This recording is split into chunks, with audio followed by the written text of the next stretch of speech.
Page number 49 એમાં જોઈએ વિચારો અને શોધોનો પહેલો પ્રશ્ન. આકૃતિ 2.23માં શક્ય તેટલા બધા ખૂણાઓની યાદી બનાવો. શું તમે તે બધા શોધી શક્યા? હવે બધા ખૂણાઓના માપનું અનુમાન કરો. ત્યારબાદ કોણ માપક વડે ખૂણાઓ માપો. તમારા બધા અનુમાનોને એક કોષ્ટકમાં નોંધો અને ત્યારબાદ વાસ્તવિક માપથી કેટલા નજીક છે તે જોવાના છે. એટલે કે ધારો કે તમારે આ ખૂણો છે એ પહેલાં માપવો હોય તો પહેલાં તમારે એનું અનુમાન કરવાનું અને ત્યારબાદ કોણ માપકની મદદથી માપવાનો અને પછી તમારા બે વચ્ચે કેટલું અંતર છે તે જોવાનું. ચાલો આપણે કોષ્ટક બનાવેલું છે તે જોઈએ.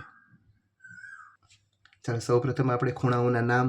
ખૂણો APAC પહેલાં અનુમાનનું માપ 100 અને મળેલું 107. એવી રીતના ACD 80 73, CDL 180 180, DLP 95 97, LPR 95 97, PLS 85 અને 83, LSR 75 અને 78, PRS 105 અને 102 અને BRS 75 અને 78.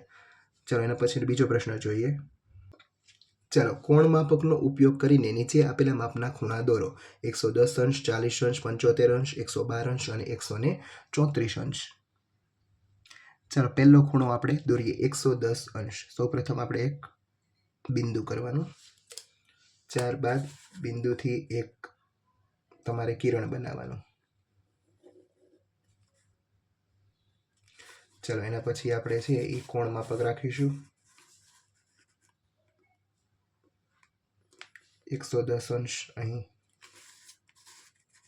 તે બિંદુને આપણે જોડીશું.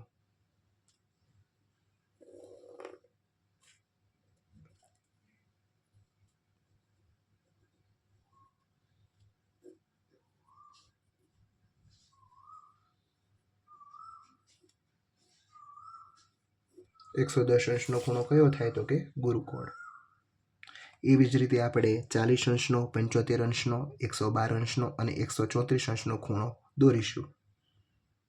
ચાલો ત્યારબાદ ત્રીજો પ્રશ્ન. નીચે આપેલા ખૂણાના માપ જેટલો ખૂણો દોરો. તમે ખૂણો દોરવા માટે કયા કયા પગલાં લીધા? ચાલો સૌપ્રથમ આપણે છે એ ખૂણો પહેલાં માપીશું.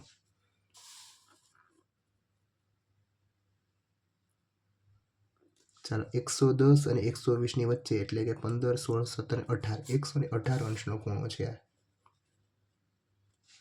તો સૌપ્રથમ આપણે એક બિંદુ કરીશું, એમાંથી એક કિરણ, ત્યારબાદ છે